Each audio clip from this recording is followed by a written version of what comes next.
Okay. ஜெபம் பண்ணி ஆரம்பிப்போம்.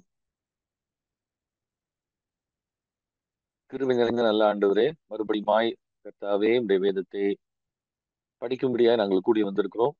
தொடர்ந்து உடைய பரிசுத்த ஆவியானவர் எங்களுக்கு தேவையான நடத்துதலை தாரும். வர வேண்டியவர்கள் எல்லாரும் நேற்றுள்ள ஜாயின் பண்ண தேவையான எல்லா அனுகூலமான சூழ்நிலைகளையும் அவர்களுக்கு தாரும். நாங்கள் கற்றுக்கொள்ள வேண்டியவைகளை கற்றுக்கொள்ள வேண்டிய பிரகாரம் கற்றுக்கொள்ள எங்களுக்கு நீர் கிருபை தாரும். இந்த பரிசுத்த ஆவியினுடைய ஒத்தாசை நீர் எங்களுக்கு தந்தருளும். இயேசுவின் நாமத்தில் ஜெபிக்கிறோம் பிதாவே, ஆமென்.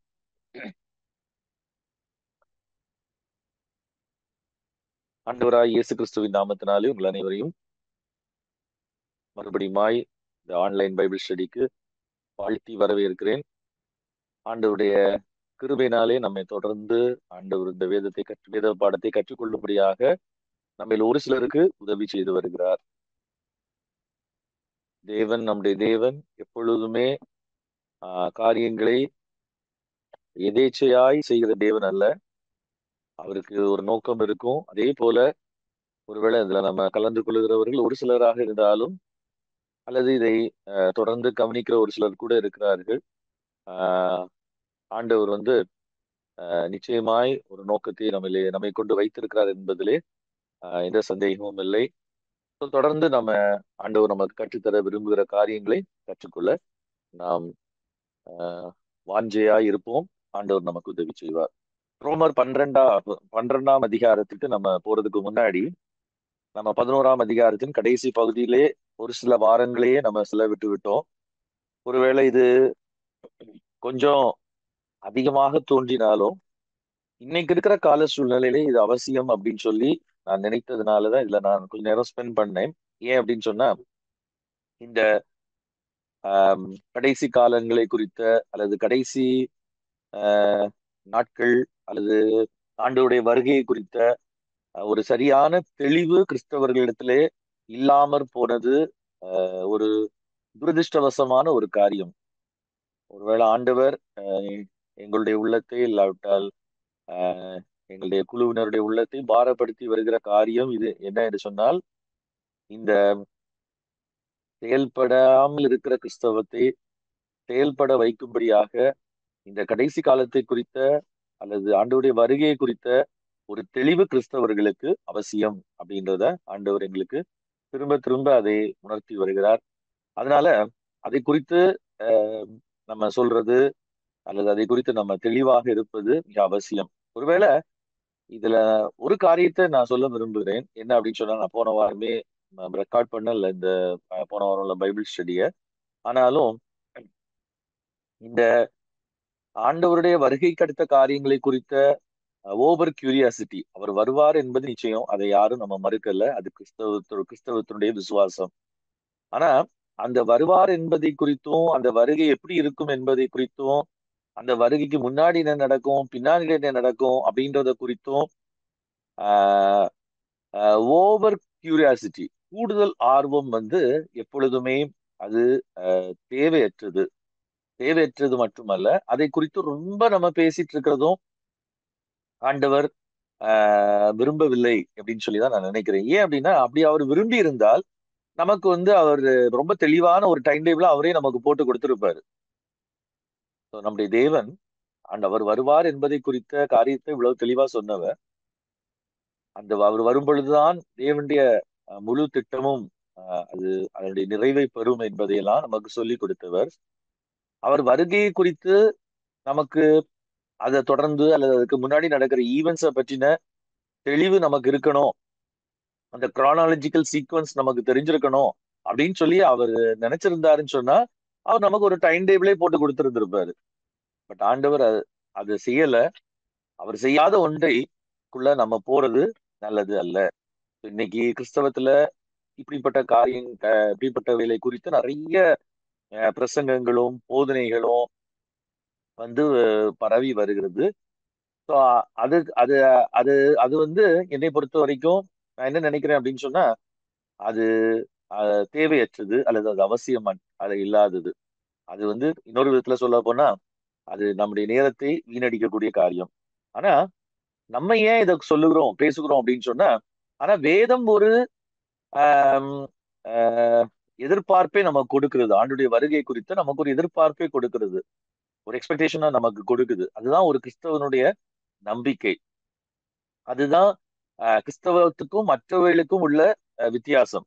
அல்லது கிறிஸ்தவத்துக்கும் மற்ற மார்க்கங்களுக்கும் உள்ள ஒரு வித்தியாசம். ஆண்டவருடைய வருகை குறித்த நம்பிக்கை. அந்த நம்பிக்கை ஆஹ் அந்த நம்பிக்கை வேதத்தின்படி நமக்கு என்ன கொடுக்கிறது என்பதை நம்ம சரியா புரிந்து கொள்ள வேண்டும். அது என்ன கொடுக்குது அந்த நம்பிக்கை? அந்த நம்பிக்கை நமக்கு நல்ல ஒரு ஆப்டிமிஸ்டிக் வியூவை கொடுக்குது. அது சாதக சிந்தையை கொடுக்குது. ஏன் கிறிஸ்தவத்தால் அல்ல கிறிஸ்தவம் பரவின தேசங்கள்ல தான் மக்களை, உலகத்தை ஆசீர்வதிக்கிற அநேக திட்டங்களும் அநேக சாதனங்களும் உருவாக்கப்பட்டன அப்படின்னு சொல்லி கொஸ்டின் கேட்டா காரணம் என்ன அப்படின்னு சொன்னா இந்த நம்பிக்கை தான். என்ன நம்பிக்கை? இந்த பூமியை ஆண்டவர் நேசிக்கிறார். இந்த உலகத்தை அவர் மீட்கும்படியாக தன்னை கொடுத்தார். இந்த உலகம் ஒரு நாள் புதிதாக்கப்பட போகிறது. இந்த உலகம் அழிக்கப்பட அல்ல, அது புதிதாக்கப்பட போகிறது அப்படின்ற அந்த சத்தியத்தை இல்லாட்டால் அந்த சத்தியத்தை வேதம் போதிக்கிறதுனாலதான் கிறிஸ்தவர்களாகிய நாம் அந்த நம்பிக்கை குறித்து என்ன செய்யணும்? சந்தோஷப்படணும். அந்த நம்பிக்கைக்கு ஏதுவாக நம்ம முயற்சி செய்யணும். அந்த நம்பிக்கைக்கு ஏதுவாக நம்ம பிரயாசப்படணும். அதை விட்டுட்டு நம்ம அந்த கிரானாலஜிக்கல் ஈவெண்ட்ஸுக்குள்ள போகும் பொழுதுதான் என்ன நடக்குது அப்படின்னு சொன்னா நிறைய நேரம் நம்ம செயற்பட முடியாதவர்களாக நம்மை அது மாற்றி விடுகிறது. ஸோ இதை குறித்து நாங்கள் அதிகமாக பேசுவதற்கான காரணம் என்ன என்பதை நான் சொல்றேன். ஏன் அப்படின்னா இந்த என் டைம்ஸ் பத்தி ரொம்ப இன்ட்ரெஸ்டடா இருக்கிறதுனால இல்ல, இந்த என் டைம்ஸ் குறித்து இந்த கிரானாலஜிக்கல் ஈவெண்ட்ஸ் வருஷப்படுத்த போறதுனால கிறிஸ்தவம் எவ்விதமாய் தன்னுடைய நேரத்துக்கு ஈடுபட்டு விட்டது, எவ்விதமாய் செயல்பட வேண்டிய கிறிஸ்தவர்களை செயலற்றவர்களாக மாற்றிவிட்டது என்பதை நம்ம புரிந்து கொள்ளணும் அப்படின்றதுக்காக தான் இதை குறித்து நாங்கள் பேசுகிறோம். ஏற்கனவே பல வீடியோஸை எங்களுடைய சகோதரர்களும் கூட ஒரு சிலர் அதை வெளியிட்டு இருக்கிறாங்க. அவைகளை கூட தொடர்ந்து ஆஹ் நீங்க கவனிங்க. இதை குறித்து விருப்பமுடையவர்களுக்கு நீங்க அவைகளை பகிர்ந்து கொள்ளுங்கள். நிச்சயமாக ஆண்டவர் ஒரு பெரிய மாற்றத்தை, அவர் விரும்புகிற மாற்றத்தை உண்டு பண்ணுவார் அப்படின்னு சொல்லி நாம் விசுவாசிப்போம். இப்போ அது அந்த 11ஆம் அதிகாரத்தின் கடைசி பகுதியை தான் நம்ம போன வாரத்துக்கு முந்தின வாரம், அதாவது போன வாரம் நம்ம ரெக்கார்ட் பண்ணல. ஸோ அதனால போன வாரத்துக்கு முந்தின வாரம் நம்ம அதை பேசி முடித்தோம். ஒரு ஒரு சிலர் ரெக்கார்டிங்ஸை மட்டும் தொடர்ந்து கவனிச்சுட்டு இருக்கிறவங்க இருக்கிறாங்க. ஸோ அதனால நான் அந்த போன வாரத்துக்கு முந்தின வாரத்தின் தொடர்ச்சியாகவே நான் ஒரு சில காரியங்களை இன்றைக்கு பகிர்ந்து கொள்ள விரும்புகிறேன்.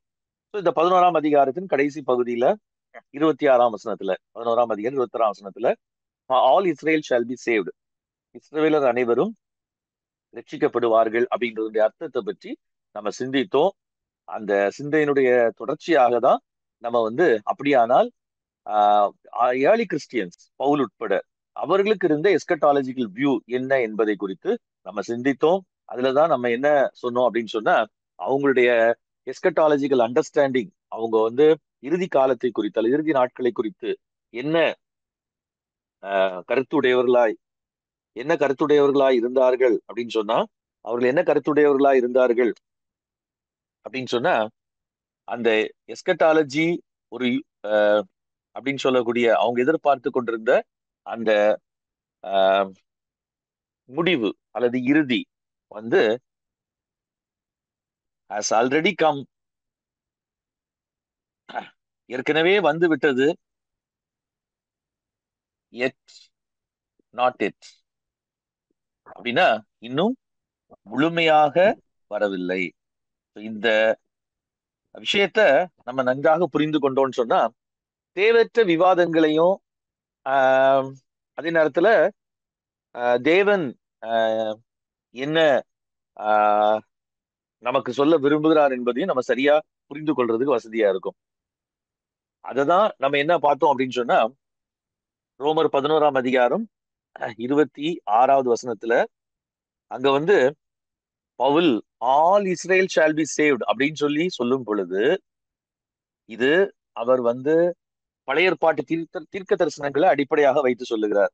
ஏசாயா 59ஆம் அதிகாரம், ஏசாயா 21ஆம் அதிகாரம், சரி ஏசாயா 59ஆம் அதிகாரம், ஏசாயா 27ஆம் அதிகாரம், இந்த தீர்க்க தரிசனங்களுடைய மொத்த தொகுப்பாக இதை சொல்றாரு. இந்த தீர்க்க தரிசனங்களுடைய தொகுப்பு அல்லது தீர்க்க தரிசனங்களுடைய மொத்த அஹ், அதனுடைய கிறிஸ்பு என்ன அப்படின்னு சொன்னா,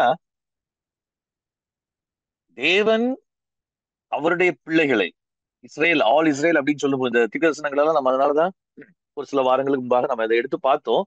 இந்த தீர்க்க தரிசனங்கள் எல்லாமே எதை குறிப்பிடுகிறது அப்படின்னு சொன்னா, தேவன் அவருடைய மக்களை, இல்ல அவருடைய ஜனங்களை அவர் என்ன செய்வாரு, இந்த மீட்பின் திட்டத்திலே அவர் சேர்த்து கொள்ளுவார். ஸோ he will include யூதர்களும் யூதர்கள் அல்லாதவர்களும் ஆகிய யூதர்கள் அல்லாதவர்களும் ஆகிய இந்த ரெண்டு கூட்டத்தாரையும் என்ன பண்ணிடுவாரு, அவர் அவருடைய திட்டத்திலே உட்படுத்துவார் என்பதுதான் நம்ம பார்த்த அந்த ஏசாயா 59ஆம் அதிகாரம் மற்றும் ஏசாயா 27ஆம் அதிகாரத்திலே சொல்லப்பட்ட தீர்க்க தரிசனங்களுடைய மொத்த கருத்து. அதனுடைய மொத்த சுருக்க கருத்து அப்படின்னு சொல்லலாம். சுருக்க கருத்து என்ன அப்படின்னு சொன்னா, அதுதான் பவுல் இங்க என்ன சொல்றாரு அப்படின்னு சொன்னா, இவைகளெல்லாம் இப்படி சொல்லி இருக்குது, அந்த இறுதி காலம் வரும் பொழுது இவைகளெல்லாம் சொல்லி இருக்குது. என்ன சொல்லி இருக்குது அப்படின்னு சொன்னா, ஆல் இஸ்ரேல், எல்லா இஸ்ரேலும், அந்த இஸ்ரேல்ல யார் அடங்குவா, பவுலோட கூற்றுங்க என்ன அப்படின்னு சொன்னா, அந்த தீர்க்கதரிசனங்களை அடிப்படையாக வைத்து பார்க்கும் பொழுது அது வெறுமனே எத்னிக் இஸ்ரேல் மட்டும் கிடையாது. எத்னிக்கா அல்லது மாம்சத்தின்படியான பிளஷ்லியான ஆபிரகாமுடைய சந்ததியா இருக்கிற இஸ்ரேல் மட்டும் கிடையாது அப்படின்றதான் அவருங்க இந்த 9ஆம் அதிகாரம், 10ஆம் அதிகாரம், 11ஆம் அதிகாரம் எல்லாத்துலயுமே அவர் எஸ்டாப்ளிஷ் பண்றத நம்ம பார்த்தோம். அததான் அவர் என்ன சொல்றாரு அப்படின்னு சொன்னா, all Israel shall B save. So அதனால அந்த ஆல் இஸ்ரேல்ல யூதர்கள் இன்க்ளூட் ஆக மாட்டாங்க அப்படின்னு சொல்லக்கூடிய அந்த மார்சியோனிஸ்டிக் வியூ, மார்சியோனிசம் என்று சொல்லக்கூடிய அந்த கொள்கையை பின்பற்றுகிற இவர்களுடைய வியூ தவறானது. இந்த ஆல் இஸ்ரேல் அப்படின்றதுல அந்த தீர்க்க தரிசனங்களை எல்லாம் முன்வைத்து பார்க்கும்போது, அந்த தீர்க்க தரிசனங்களை எல்லாம் அடிப்படையா வச்சு பார்க்கும்போது, நிச்சயமாக தேவனுடைய இந்த உலகத்தை புதிதாக்குகிற அந்த மகாபெரிய திட்டத்துல, அதுக்காக தான் அவர் இயேசு கிறிஸ்துவ அனுப்புனாரு. அந்த பெரிய திட்டத்துல யூதர்கள், யூதர் அல்லாதவர்கள் எல்லாருமே அதுல இன்க்ளூட் ஆயிருப்பாங்க. யூதர்கள் யூதர் அல்லாதவங்களை சேர்க்க முடியாதுன்னு சொல்ல முடியாது. யூதர் அல்லாதவங்க யூதர்களை சேர்க்க முடியாதுன்னு சொல்ல முடியாது. ஆனா இந்த எல்லாருடைய சேர்க்கையும் எதை அடிப்படையாக கொண்டு இருக்கு அப்படின்னு சொன்னா, மெஸ்ஸியாவை விசுவாசிப்பதை குறித்து அல்லது மெஸ்ஸியாவின் மக்களாக மாற்றப்படுவதை குறித்து இருக்கிறது. Becoming the people of the Messiah அப்படின்றத பற்றி தான் இருக்கு அப்படின்றதுதான் அவர் சொல்றாரு. சோ ரோமர் 11ஆம் அதிகாரத்தை அவர் முடிக்கும் பொழுது ஆஹ் என்ன சொல்ல முடிக்கிறார் அப்படின்னு சொன்னா, தேவனுடைய அந்த இறுதி காலம், தீர்க்க தரிசனங்கள்ல சொல்லப்பட்ட அந்த இறுதி காலம் ஏற்கனவே வந்து விட்டது. அதனாலதான் யூதர் அல்லாதவர்கள் என்ன பண்ணிட்டு இருக்கிறாங்க, ஆண்டவர் பக்கமா வந்துட்டு இருக்கிறாங்க. அவர்கள் சியோனை நோக்கி வந்து கொண்டிருக்கிறாங்க. அவர்கள் எருசலேமை நோக்கி வந்து கொண்டிருக்கிறாங்க. அவர்கள் யூதர்களுடைய தேவனாகி, இஸ்ரவேலுடைய தேவனாகி யெகோவா தேவனை நோக்கி என்ன பண்ணிட்டு இருக்கிறாங்க, இயேசு கிறிஸ்து மூலமாய் வந்து கொண்டிருக்கிறாங்க. ஏன்னா தட் எஸ்கட்டாலஜி ஹஸ் கம். ஆனா அதற்கு கடவுள் பயன்படுத்தினது யாருடைய இருதய கடினத்தை, இஸ்ரவேலருடைய இருதய கடினத்தை பயன்படுத்தினார். அவங்கள கடினப்படுத்தினார். அவங்களும் தங்களை கடினப்படுத்தினாங்க, தேவனும் அவங்களை கடினப்படுத்தினாரு இவங்க உள்ள வர்றதுக்காக. இப்போ இப்படி ஆண்டவர் வாக்கு பண்ணினா அந்த தீர்க்க தரிசனங்களுடைய நிறைவேறுதல் நடந்து கொண்டிருக்கிறதுனாலே நீங்க யாரையும் என்ன செய்ய முடியாது, இதற்கு நீங்க உட்பட முடியாது அப்படின்னு சொல்லி ஒதுக்க முடியாது. அது யூதரானாலும் சரி, யூதர் அல்லாதவர்களானாலும் சரி. யூதர்களை ஏன்னா நிறைய நேரம் பாத்தீங்க அப்படின்னு சொன்னா, ஒரு குறிப்பிட்ட காலம் சபை இப்படிப்பட்ட ஒரு பரிதாபமான நிலைமைக்குள்ள கடந்து போச்சு. என்ன நிலைமைக்கு அப்படின்னு சொன்னா, ஆன்டி ஜூயிஷ். அவங்க இயேசு கிறிஸ்துவை கொலை செய்ததுனாலே, இல்லாவிட்டால் அவங்க இயேசு கிறிஸ்துவுக்கு விரோதமாக இருந்தனால இது ஆன்டி செமெட்டிக் அப்படின்னு சொல்லுவாங்க. யூதர்களுக்கு எதிரானதாக கூட சபை ஒரு காலத்துல ஒரு குறிப்பிட்ட பீரியட் முழுசும் செயல்பட்டு இருக்குது. இன்னைக்கு நேரே மாத்தி இருக்குது. கிறிஸ்டியன்ஸ் ஃபுல்லா இஸ்ரேலுக்கு சப்போர்ட் பண்ணாதான் கிறிஸ்டியன்ஸ் அப்படின்ற மாதிரி இருக்கிறாங்க. அதாவது பிளஷ்லி அல்லது இஸ்ரேல் நேஷனுக்கு, நேஷனல் இஸ்ரேலுக்கு சப்போர்ட் பண்ணாதான் கிறிஸ்டியன்ஸ் அப்படின்ற மாதிரி எல்லாம் சொல்றாங்க. பட் ஆனா இந்த anti Jewish, anti Semitic view உருவானதற்கு காரணம் என்ன அப்படின்னு சொன்னா, இந்த மார்சியோனிசம். அதுதான் நான் அன்னைக்கு போன ஒரு சில வாரங்களுக்கு முன்பதாக நான் சொன்னேன். அவைகளை குறித்த ஒரு சில காரியங்கள், அதுக்கு பிறகு எப்படி அவங்க யூதர்கள் வெறுப்பு, யூத வெறுப்பான ஒரு வெறுப்பு கொள்கையுடையவர்களாக மாறிவிட்டார்கள் என்பதையும், அதனுடைய ஏர்லி ஸ்டேஜ், ஆரம்ப நிலையில கொஞ்சம் அதனுடைய ஆரம்பமே அப்ப ஆரம்பிச்சதுனால பவுல் இதை சொல்றாரு, இதை எழுதுறாரு அப்படின்றதையும் நான் உங்களுக்கு சொன்னேன். சோ மொத்தத்துல இந்த எஸ்கட்டாலஜிக்கல் வியூ எப்படியா இருந்துச்சு அப்படின்னு சொன்னா, தீர்க்க தரிசனங்கள்ல எல்லாம் கூறப்பட்டது நம்ம நல்லா புரிஞ்சு வச்சுக்கிட்டோம் அப்படின்னு சொன்னா நம்ம வந்து தேவையில்லாம குழப்பம் அடைய மாட்டோம்.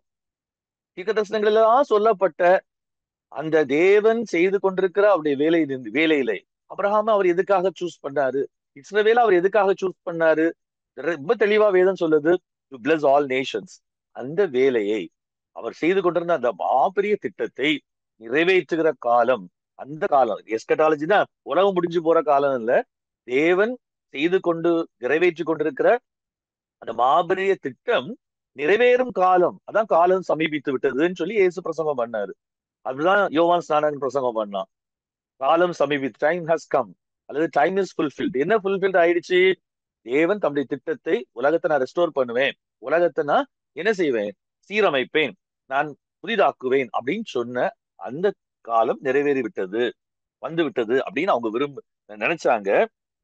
இது மட்டும் இல்ல, அது எப்போ வந்துட்டு நினைச்சாங்க, அதுக்காக தான் நான் வந்து அந்த 11ஆம் அதிகாரத்தினுடைய அந்த ரெண்டு அந்த ரெண்டு தான் அங்க நம்ம பார்க்க முடியும் 30ஆம் வசனத்துல.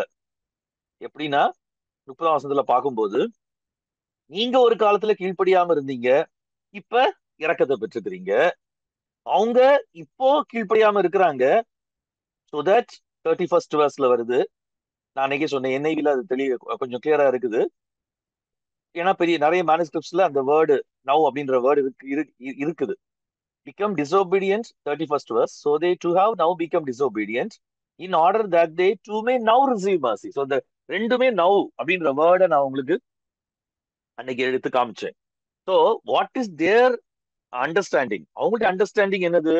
Now itself the end has come. Now itself it has come, but it has not fully come அப்படின்றதையும் அவங்க இதெல்லாம் பார்க்கலாம் அப்படின்றத சொல்லிதான் நான் அவங்களுக்கு தெஸ்லோனிக்கருக்கு நம்ம ஒரு சில காரியங்களை சொல்றதுக்கு நான் முற்பட்டேன்.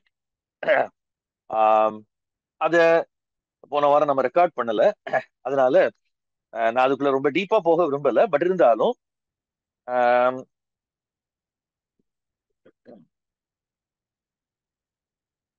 அதனுடைய ஒரு சில இதை எப்படி தெஸ்லோனிக்கர்ல தான் நம்ம இன்னைக்கு எடுத்து நிறைய நேரம் எதுக்காக பயன்படுத்துறோம் அப்படின்னு சொன்னா, இந்த அந்தி கிறிஸ்து அப்புறம் வந்து ரகசிய வருகை, இதுக்கெல்லாம் நம்ம பயன்படுத்துகிற ஒரு பகுதி வந்து தெஸ்லோனிக்கர் தான்.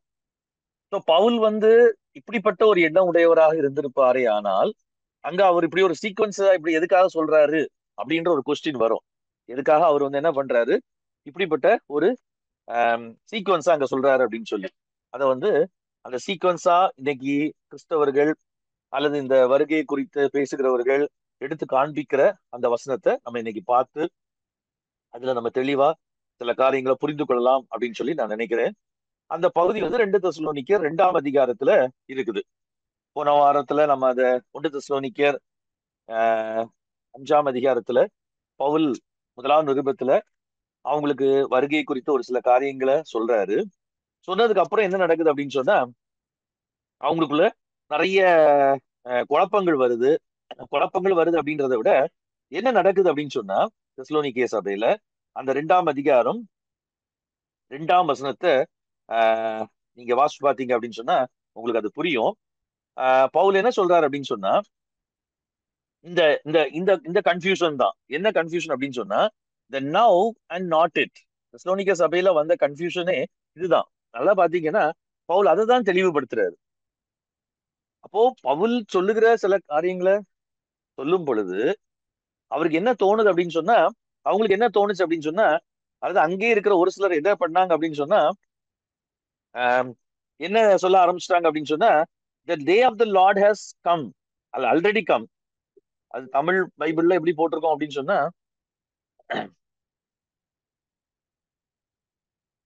ஓகே, அது தமிழ் பைபிள்ல அது எப்படி போட்டிருக்கோம் அப்படின்னு சொன்னா, கர்த்தருடைய நாள் வந்து விட்டது அப்படின்னு சொல்லி சிலர் வந்து சொல்றாங்க அப்படின்னு சொல்லி பவுல் சொல்றதா சொல்லியிருக்கோம் இல்லையா.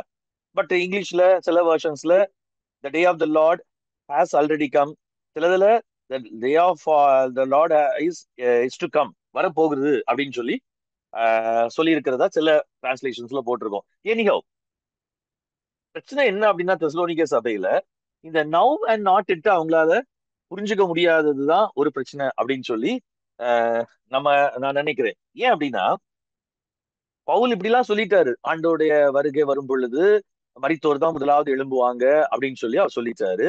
அதுக்கப்புறம் நம்ம அந்த 5 அதிகாரத்தை போன வாரம் பார்க்கல, பட் 5 அதிகாரத்திலயும் அவர் தான் சொல்றாரு, அந்த கர்த்தருடைய நாள் அப்படின்னு சொல்லக்கூடிய அந்த நாள் வந்து அதை கூட நம்ம சேர்த்து இன்னைக்கு பார்த்துடலாம். 1 தெசலோனிக்கர் 5 அதிகாரம் 2 வசனத்துல பார்த்தோம் அப்படின்னு சொன்னா அவர் சொல்றாரு, for you know very well that the day of the Lord will come like a thief in the night. So கர்த்தருடைய நாள் வந்து இரவிலே திருடன் வருகிற விதமாய் வரும் அப்படின்னு சொல்லி சொல்றாரு. ஸோ பொதுவா இந்த திருடன் வருகிற விதத்தை தான் நம்ம என்ன எதுக்கு எடுத்துக்கிறாங்க அப்படின்னு சொன்னா, அவர் வந்து ரகசியமா வருவாரு, அதனால திருடன் வர்றது போல இருக்கும் அப்படின்னு சொல்லி அவங்க எடுத்துக்கிறாங்க. பட் ஆக்சுவலா அந்த தீஃப் அப்படின்ற வேர்டு, அதாவது திருடனை போல அவர் வருவார் அப்படின்றது அதை குறிப்பிடல. ஒருவேளை நம்ம இப்ப எல்லா பழைய ஏற்பாட்டு வசனங்களையும் நம்ம எடுத்து பாக்குறதுக்கு இப்ப நமக்கு நேரமும் போதாது. ஏன்னா இத டாபிக் நம்ம பாக்குற டாபிக் அது கிடையாது. நம்ம ரோமர்ல இருந்து நம்ம கொஞ்சம் டிவேட் ஆகி தான் இதை பார்த்துட்டு இருக்கிறோம். So the day of the Lord அப்படின்றது வந்து ஓல்ட் டெஸ்டமெண்ட்ல உள்ள ஒரு முக்கியமான ஒரு கான்செப்ட். என்ன கான்செப்ட்? ஏன்னா தீர்க்க தரிசனங்கள்ல திரும்ப திரும்ப அந்த டே ஆஃப் த லார்ட் அப்படின்றது அங்கேயே வந்து வரும். நீங்க ஏசாயா வாசிச்சு பாருங்க, ஆஹ் மீகாவை வாசிச்சு பாருங்க, மல்கியாவை வாசிச்சு பாருங்க, ஆமோஸை வாசிச்சு பாருங்க, யோவேல வாசிச்சு பாருங்க. எல்லா தீர்க்க தரிசன புஸ்தகங்கள்லயுமே கர்த்தருடைய நாள் அப்படின்னு ஒரு நாளை வந்து அங்க சொல்லப்பட்டிருக்கும். ஏசாயில இருந்தே அது வர ஆரம்பிக்கிறது. இப்போ அந்த டே ஆஃப் த லார்ட் அப்படின்றது எதை மீன் பண்ணுது அப்படின்னு சொன்னா, யூதர்களை அல்லது தீர்க்க தரிசனத்தை சொல்லும் பொழுது தேவன் இந்த நாள்ல என்ன செய்வார் அப்படின்னு அவங்க எதிர்பார்த்துட்டு இருந்தாங்க அப்படின்னு சொன்னா, இஸ்ரேல் ஜனங்களை பொறுத்த வரைக்கும் this is the day of the Lord when he makes everything set right. அவர் எல்லாவற்றையும் சரி செய்கிற ஒரு நாள். தீமை செய்யறவங்களுக்கு அவங்களுக்கு தேவையான தண்டனையை கொடுப்பாரு.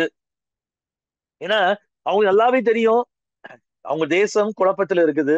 அவங்க தேசம் குழப்பத்துல இருக்கிறதுனால உலகம் குழப்பத்துல இருக்குது. நல்லாவே யூதர்களுக்கு தெரியும். என்ன தெரியும் அப்படின்னு சொன்னா, நீங்க வேணா அந்த செகண்ட் டெம்பிள், இரண்டாம் ஆலயத்துல, ஆலய காலத்துல உள்ள இரண்டாம் ஆலய காலம் நம்ம சொல்றது அந்த 1ஆம் நூற்றாண்டு பீரியட். அந்த 1ஆம் நூற்றாண்டு பீரியட்ல உள்ள யூதர்களுடைய மற்ற ஆஹ் என்னது அவங்களுடைய டெக்ஸ்ட், அப்ப இருக்கிற டாக்குமெண்ட்ஸ் எல்லாம் பார்த்தா தெரியும். அவங்களுக்குள்ள ஒரு கேள்வி குழப்பம் இருந்துட்டே இருக்குது. என்ன குழப்பம் அப்படின்னு சொன்னா, நாங்க தான் இந்த உலகத்தை சரி செய்யும்படியாக தேவனாலே தெரிந்து கொள்ளப்பட்ட ஜனம். ஏன்னா எல்லா ஜனங்களும் கடைசியில எங்ககிட்ட தான் என்ன செய்யணும், வரணும். ஏன்னா எங்கள்கிட்ட தான் என்ன இருக்குது, தோரா இருக்குது. ஆனா நாங்களே எங்க இருக்கிறோம், குழப்பத்துல இருக்கிறோம். நாங்களே ஆண்டவருக்கு உண்மையாக இருக்கவில்லை. நாங்களே என்ன பண்றோம், கேயோஸ்ல இருக்கிறோம், குழப்பத்துல கன்ஃபியூஷனுக்குள்ள இருக்கிறோம். அப்படின்னு பொழுது அப்படி இருக்கும் பொழுதுதான் தீர்க்கதரிசி சொல்றாரு, இல்ல கர்த்தருடைய நாள் வரப்போகுது. அந்த நாள் அவர் உங்களையும் கரெக்ட் பண்ணுவாரு, உலகத்தையும் கரெக்ட் பண்ணுவாரு, உங்களுடைய சத்துருக்களையும் கரெக்ட் பண்ணுவாரு. அதுதான் அந்த day of the Lord. So அந்த டே ஆஃப் த லார்ட அவங்க எக்ஸ்பிளைன் பண்றதுக்காக நிறைய பலவிதங்கள்ல இருக்கிற மெட்டபாரிக்கல் லாங்குவேஜை யூஸ் பண்ணுவாங்க. ஸோ வானம் வந்து உலுகும், வானத்துல இருந்து நட்சத்திரங்கள் வந்து விழும் அப்படின்லாம் அவங்க யூஸ் பண்ணுவாங்க.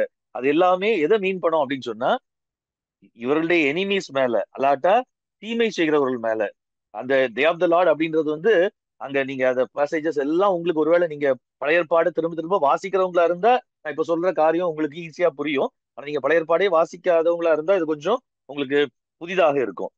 அதாவது பழைய ஏற்பாட்டுல அந்த டே ஆஃப் த லார்ட் வர்றதுல வந்து நிறைய விஷயங்கள் அடங்கி இருக்கும். அது சில நேரம் இஸ்ரேலுடைய சத்துருக்களை தேவன் எப்படி அழிக்க போகிறார், அவங்களுடைய எனிமிஸை எப்படி டிஸ்ட்ராய் பண்ண போறாருன்னு இருக்கும். சில நேரம் பாத்தீங்கன்னா எப்படி அந்த டே ஆஃப் த லார்ட்ல இஸ்ரேலையில அல்லாட்ட யூதர்களையே அவர் என்ன பண்ண போறாரு, நியாயம் தீர்க்க போறாருன்னு இருக்கும். இன்னும் சில இடங்கள்ல பாத்தீங்கன்னா அந்த டே ஆஃப் த லார்ட்ல எப்படி அவர் இப்படி நியாயம் தீர்க்கிறதுனால, அவர் இதெல்லாம் செய்யறதுனால உலகம் எப்படி வேர்ல்ட்ல இருக்கிற எல்லா நேஷன்ஸும் வந்து அவர் அறிந்து கொள்ள போறாங்க, அந்த நேஷன்ஸ் எல்லாம் ஆண்டோர் பக்கமா திரும்ப போறாங்க அப்படின்றது இருக்கும். சில இடத்துல பாத்தீங்கன்னு சொன்னா அதனால இந்த ஹோல் வேர்ல்டும் எப்படி பிளஸட் பிளேஸா மாற போகுது அப்படின்றத பத்தி இருக்கும். ஸோ இந்த டே ஆஃப் த லார்ட் அப்படின்றது வந்து இதெல்லாம் அடங்கிய ஒரு விஷயம் தான் இந்த கர்த்தருடைய நாள். So they were expecting for that. அப்போ ஒரு ஏசாயா சொல்லி முடிச்சோன்னா அவங்க என்ன நினைச்சிருப்பாங்க, பாபிலோனே ஆண்டவர் நியாயம் தீர்க்க போகிறார், அப்பதான் என்ன நடக்க போகுது, டே ஆஃப் த லார்ட் வரப்போகுதுன்னு நினைச்சாங்க. பட் அப்போ வரல.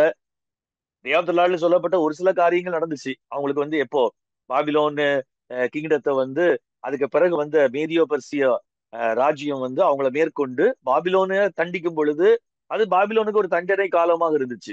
எப்படி இஸ்ரேல் ஜனங்களை, சரி யூத ஜனங்களை பாபிலோனியர் சிறை பிடித்து அவங்களை கஷ்டப்படுத்துனாங்களோ, அதே மாதிரி அதுக்கு பிறகு அவங்கள ஓவர்டேக் பண்ணி அவங்கள ஓவர் கம் பண்ணி வந்த அடுத்த ராஜ்யம் வந்து அவங்களுக்கு தண்டனை ஏற்படுத்துச்சு. அப்ப இவங்க என்ன நினைச்சாங்க, இதுதான் கர்த்தருடைய நாள்.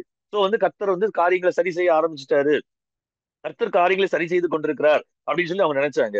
பட் அப்பவும் அவங்க நினைச்ச அல்லது அந்த தீர்க்க தரிசனங்களை சொல்லப்பட்ட எல்லாம் நடக்கல. ஏன்னா அங்க வந்து யூதர்களுக்கு ஜட்ஜ்மெண்ட் நடக்கணும், தேசங்கள் வரணும், ஆலயம், இதுல முக்கியமான காரியங்கள் என்ன அப்படின்னு சொன்னா டெம்பிள் வந்து ரீபில்ட் பண்ணப்படணும், தேவனுடைய மகிமை. ஏன்னா சாலமோனுடைய கட்டப்பட்ட அந்த ஆலயத்துல வந்து வாசமாயிருந்த மகிமை பாபிலோன் சிறையிருப்புக்கு அப்புறம், பாபிலோனுக்கு இஸ்ரேல் ஜனங்கள் கொண்டு போகப்பட்ட பிறகு அந்த ஆலயம் இடிக்கப்பட்ட பிறகு திரும்ப முழு மகிமையோடு கூட வரவில்லை. ஸோ இதெல்லாம் வரணும். சோ ஒரு தேசத்தை ஆண்டவர் நியாயம் தீர்க்கும் பொழுது இதெல்லாம் நடக்கவில்லை. அதனால அவங்க என்ன எக்ஸ்பெக்ட் பண்ணிட்டு இருந்தாங்க, அவங்க என்ன எதிர்பார்த்துட்டு இருந்தாங்க அப்படின்னு சொன்னா, கர்த்தருடைய நாள் இன்னும் வர இருக்கிறது, வர இருக்கிறது. ஆனா சீக்கிரத்துல வரும் அப்படின்னு சொல்லி தீர்க்கதரிசிகள் தொடர்ந்து சொல்லிட்டே இருக்கிறாங்க. ஆனா அது என்ன செய்யல, அது முழுமையாக நடந்ததாக அவர்கள் பார்க்கவில்லை. இதுதான் டே ஆஃப் த லார்ட் அப்படின்னு சொல்லி பழைய ஏற்பாடு தீர்க்க தரிசனங்கள்ல திரும்ப திரும்ப சொல்லப்பட்டிருக்கிற காரியம். ஆனா இப்போ பவுல் வந்து அதே பதத்தை தான் அங்க நீங்க பாத்தீங்கன்னா, இது வந்து ஏதோ என்னது புதுசா பவுல் எடுத்து கர்த்தருடைய நாள்னு சொல்லக்கூடிய ஒண்ணும் கிடையாது. நீங்க இந்த பழைய ஏற்பாட்டு வேத வாக்கியங்கள் எல்லாத்தையும் வாசிச்சு பாத்தீங்க அப்படின்னு சொன்னா இததான் அது அப்படியே உங்களுக்கு அது நான் போன வாரம் சொன்னது மாதிரி அந்த டே ஆஃப் த லார்ட் அப்படின்ற வேர்டுக்கு கமெண்ட்ரி கமெண்ட்ரி அப்படின்னு அல்லது ஒரு புதிய ஏற்பாட்டு பகுதிக்கு கமெண்ட்ரி நீங்க ஏதாவது ஒண்ணு பார்க்கணும்னு நினைச்சீங்கன்னா பழைய ஏற்பாட்டை வாசிச்சு பார்க்கணும். அது அந்த டே ஆஃப் த லார்ட் வர்ற எல்லா பேசேஜையும் எடுத்து பாத்தீங்கன்னா தெரியும். ஸோ இப்போ பவுலும் பேதுருவும் அல்லது அப்போஸ்தலரோட என்ன பிரசங்கிக்கிறாங்கன்னா, நீங்க எதிர்பார்த்து கொண்டிருந்த அந்த கர்த்தருடைய நாள் வந்து விட்டது அப்படின்னு சொல்லி ஒரு பக்கம் பிரசங்கம் பண்றாங்க. பிரசங்கம் பண்றாங்க அப்படின்னா என்னது, இயேசு கிறிஸ்துவனுடைய வருகையையும் அவருடைய உயிர்த்தெழுதலையும் மரணத்தையும் உயிர்த்தெழுதலையும் புறையினத்தார் எல்லாம் வந்து சேருகிறது, தேவன் பக்கமாக சேருகிறதையும் அவங்க என்ன சொல்றாங்க, அந்த day of the Lord has come அப்படின்றத சொல்றாங்க. ஆனா still there was some questions. என்ன கொஸ்டின்ஸ் அப்படின்னு சொன்னா அதான் இங்க நடக்குது. அது ஆக்சுவலா ஒன்று தெசலோனிக்கர் பவுல் தெசலோனிக்கருக்கு முதலாம் நிருபத்தை பவுல் எழுதும் பொழுது அங்க இருந்த பிரச்சனை என்ன அப்படின்னு சொன்னா, ஆண்டவர் அந்த டே ஆஃப் த லார்ட் வந்து எப்ப நிறைவடையும் வந்துருச்சு, பட் எப்ப நிறைவடையும், ஃபுல்ஃபில் ஆகுறது எவ்வளவு நாள் ஆகும், ஆண்டவருடைய வருகை இயேசு கிறிஸ்துடைய வருகையின் பொழுது ஃபுல்ஃபில் ஆகும். ஓகே, அப்ப ஆண்டவருடைய வருகை எவ்வளவு நாள்ல நடக்கும் அப்படின்றது அவங்களுடைய கொஸ்டின். நமக்குள்ள நிறைய விசுவாசிகள் ஆண்டவர் இந்த மெஸ்ஸியாவின் மக்களா இருக்கிறவங்க இறந்து போயிட்டு இருக்கிறாங்க. அப்போ ஏன்னா நம்ம நினைக்கிற மாதிரி அவங்க எப்படிப்பட்ட நாளை எதிர்பார்க்கல அப்படின்னு சொன்னா, மெஸ்ஸியா வந்த உடனே நம்ம எங்க போயிருவோம், கேப்சர் ஆகி பரலோகத்துக்கு போயிருவோம். அந்த நாளை அவங்க எதிர்பார்க்கல. அவங்க எதிர்பார்த்தது என்ன அப்படின்னு சொன்னா, மெஸ்ஸியா வரும் பொழுது பழைய ஏற்பாட்டு தீர்க்கதரிசனங்கள் எல்லாம் சொல்லப்பட்டபடி இந்த பூமி கர்த்தரை அறிகிற அறிவினால் நிறைந்திருக்கிற இந்த பூமி சமாதானமும் நீதியும் நியாயத்தினாலும் நிறைந்திருக்கிற ஒரு இடத்தை அவங்க எதிர்பார்த்தாங்க. சோ அப்போ அவங்களுக்கு கொஸ்டின் என்ன அப்படின்னு சொன்னா, கர்த்தருடைய நாள் ஒருவேளை நம்ம காலகட்டத்துல அது கம்ப்ளீட் ஆகல அப்படின்னு சொன்னா, அந்த கம்ப்ளீட் ஃபுல்ஃபில்மெண்ட் நம்ம காலத்துல நடக்கல அப்படின்னு சொன்னா, ஏன்னா தேவர் எக்ஸ்பெக்டிங் ஃபார் தட், நடக்கல அப்படின்னு சொன்னா நம்மள மரித்து போறவர்களுக்கு என்ன நடக்கும், அவங்க அதை மிஸ் பண்ணிடுவாங்க இல்லையா அப்படின்னு சொல்ற அந்த கொஸ்டினுக்கு தான் பவுல் எங்க ஆன்சர் பண்றாரு, 1 தெசலோனிக்கர் 4ஆம் அதிகாரத்தின் முதல் அந்த 13ஆம் வசனத்துல இருந்து உள்ள வசனங்களுக்கு ஆன்சர் பண்றாரு. அப்போ மரித்தவங்களையும் அந்த கர்த்தருடைய நாள் அல்லது ஆண்டவருடைய வருகை சொல்லக்கூடிய அந்த டே ஆஃப் த லார்ட் நிறைவடைகிற அந்த நேரத்துல, அல்லது அந்த ராஜ்யம் நிறைவடைகிற அந்த நேரத்துல, அல்லது இந்த எஸ்கட்டாலஜியோட நாட் இட் நம்ம சொல்றோம் இல்லையா, டு பி ஃபுல்ஃபில்டுன்னு, அது சொல்லப்படுகிற அந்த நாளிலே எதுவும் நடந்துரும், மரித்தவர்களும் உயிரோடு எழும்புவார்கள். சோ இந்த நம்பிக்கையை அவங்களுக்கு கொடுக்குறாரு. கொடுத்துட்டு அகைன் அவர் என்ன சொல்றாரு அப்படின்னு சொன்னா, இது நடக்கிற நேரத்தை பைபிள்ல பழைய ஏற்பாட்டுல சொல்லி இருக்கிற மாதிரி திரும்ப திரும்ப அங்க சொல்லி இருக்குது. ஏன்னா அது எப்படி இருக்கும் கர்த்தருடைய நாள் அப்படின்னா, பொதுவா அது திருடன் வருகிறது போல இருக்கும், இரவிலே வர்றது போல இருக்கும்.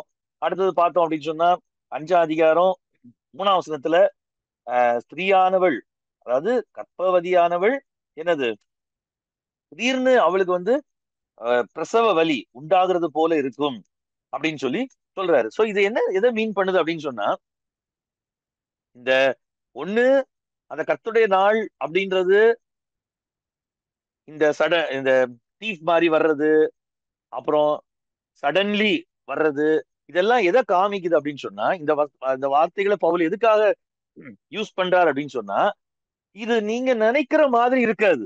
அதுதான் மொத்த அந்த பேசேஜோட அர்த்தம். நீங்க நல்லா கவனிச்சு பாத்தீங்க அப்படின்னு சொன்னா, அந்த பகுதியினுடைய மொத்த பகுதியுடைய அர்த்தம் என்னன்னா, நீங்க நினைக்கிற மாதிரி இருக்காது. சமாதானம்னு சொல்லிட்டு இருக்கும் பொழுது அவங்க மேல என்ன வரும்? ஆஹ் அவங்களுக்கு என்ன டிஸ்ட்ரக்ஷன், அழிவு வரும். அதே மாதிரி ஆஹ் என்னது ஆஹ் அந்த பகுதியை ஃபுல்லா நீங்க வாட்ச் பாத்தீங்க அப்படின்னு சொன்னா, கிட்டத்தட்ட 5ஆம் அதிகாரம், 1 தெசலோனிக்கர் 5ஆம் அதிகாரம் 3ஆம் வசனத்துல இருந்து 11ஆம் வசனம் வரைக்கும் பாத்தீங்க அப்படின்னு சொன்னா, இந்த கர்த்தருடைய நாள் வரும் பொழுது நல்லா கவனிச்சுக்கோங்க. கர்த்தருடைய நாள் வரும் பொழுது அப்படின்னு சொல்லும் பொழுது இந்த கேள்வியே, இந்த கொஸ்டினே ஏன் வருது அப்படின்னு சொன்னா, ஒண்ணு என்னது, ஒரு பக்கம் அப்போஸ்தலர்கள் டீச்சிங்ஸ்ல என்ன சொல்லுது? ஆல்ரெடி ஹாஸ் கம், இது ஏற்கனவே என்ன பண்ணிட்டு வந்து விட்டது அப்படின்னு சொல்ற மாதிரி இருக்குது.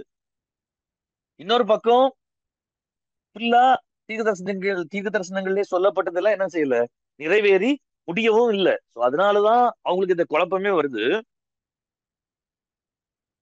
ஸோ பவுல் என்ன சொல்றாரு அப்படின்னு சொன்னா, நீங்க ஏற்கனவே தீர்க்க தரிசனங்கள்ல வாசிச்சிருக்கிறபடி கர்த்தருடைய நாள் அப்படின்னு நீங்க சொல்ற அந்த நாள், அது ஒரு ஒன் டே மேட்டர் கிடையாது.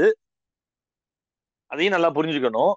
இந்த நாள் நீங்க நினைக்கிற மாதிரி it will not be, it will not be as you என்னது இமேஜின்.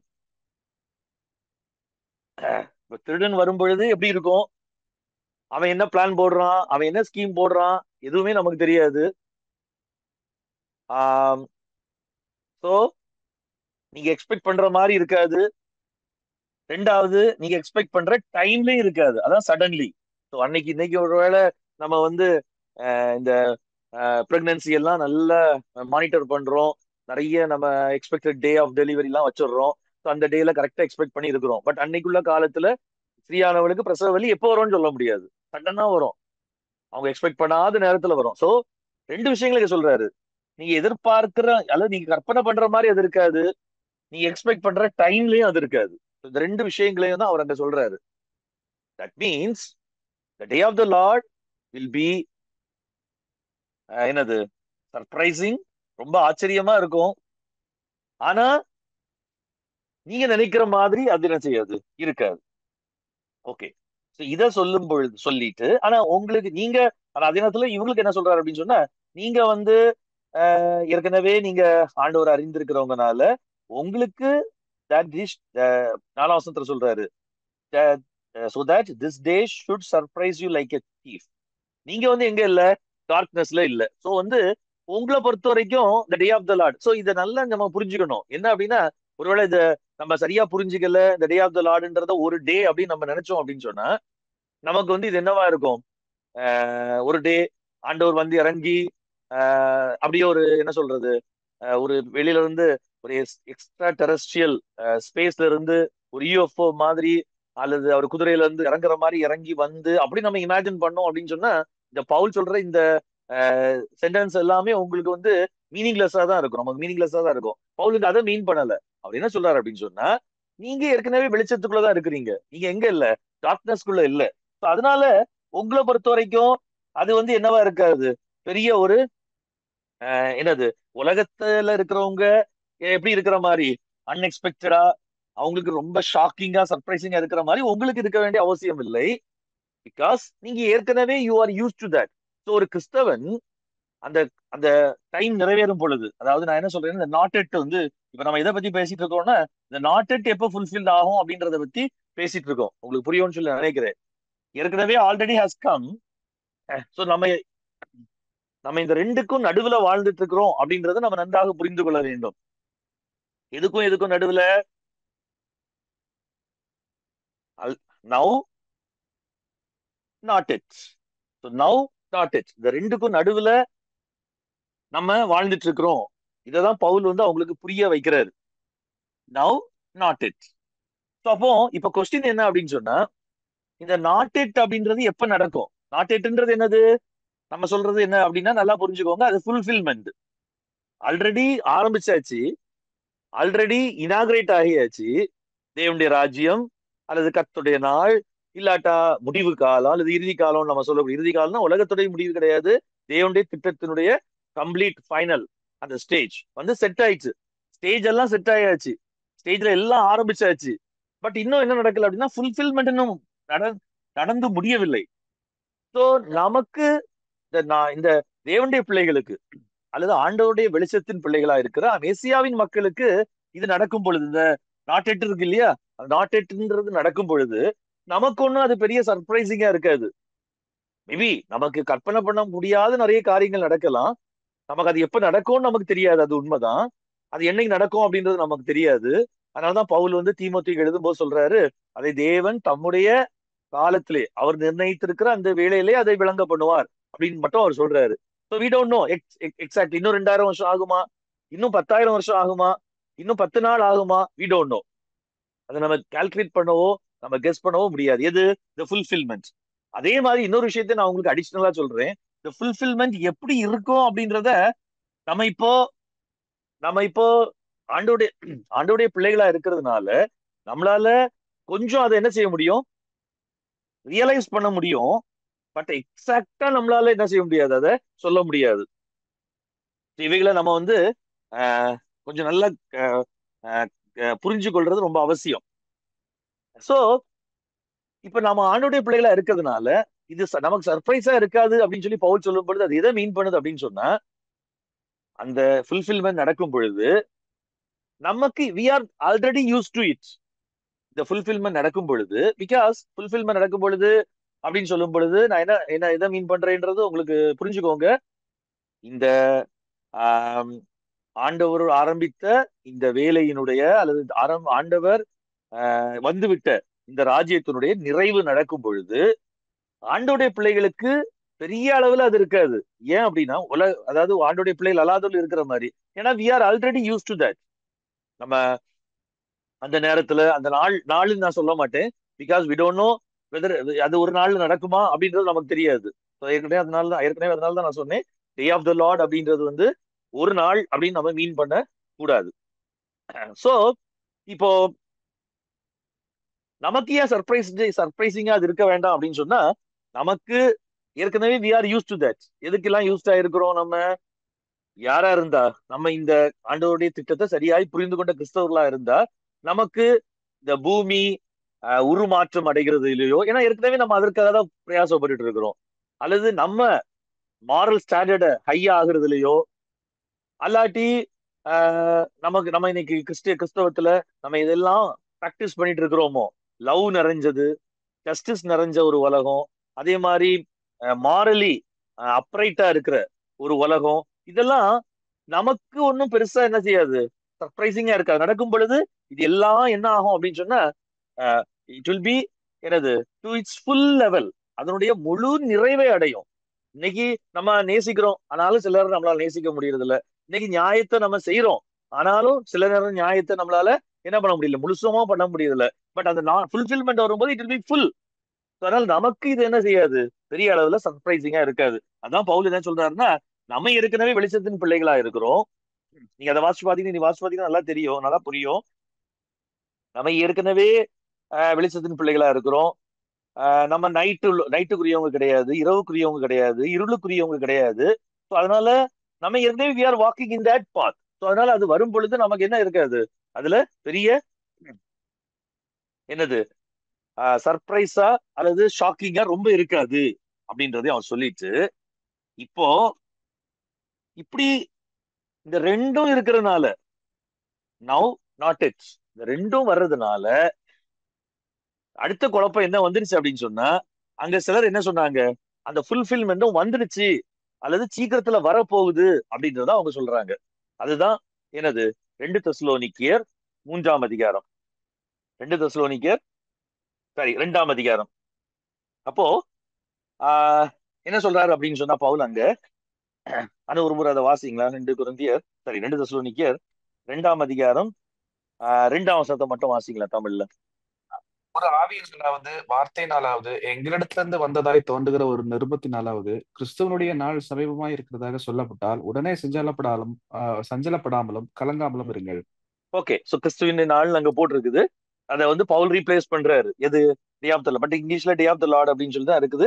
சில இதுல வந்து டே ஆஃப் கிரைஸ்ட் அப்படின்னு சொல்லி சில மேனுஸ்கிரிப்ட்ஸ்ல இருக்கிறதா சொ- சொல்றாங்க. பட் எனிஹவ், அது இப்ப நமக்கு விஷயம் இல்ல. ஸோ அந்த கர்த்தருடைய நாள் என்னது, ரொம்ப சமீபிச்சிருச்சு, வந்துடுச்சு. அது ஆக்சுவலா கிரீக் டேர்ம்ஸ்லயும் பார்க்கும்போது ஏற்கனவே வந்துடுச்சு அப்படின்னு சொன்னாலோ, ஸோ பிகாஸ் இந்த குழப்பம் தான், நவ் அண்ட் நாட் எட்டுக்குள்ள இருக்கிற அந்த கன்ஃபியூஷன் தான். ஸோ அப்படின்னு சொன்னா நீங்க என்ன பண்ணாதீங்க, கவலைப்படாதீங்க அப்படின்னு சொல்லிட்டு இப்பதான் இன்னைக்கு சொல்ற அந்த சீக்வன்ஸ் அவர் சொல்ற மாதிரி இருக்குது.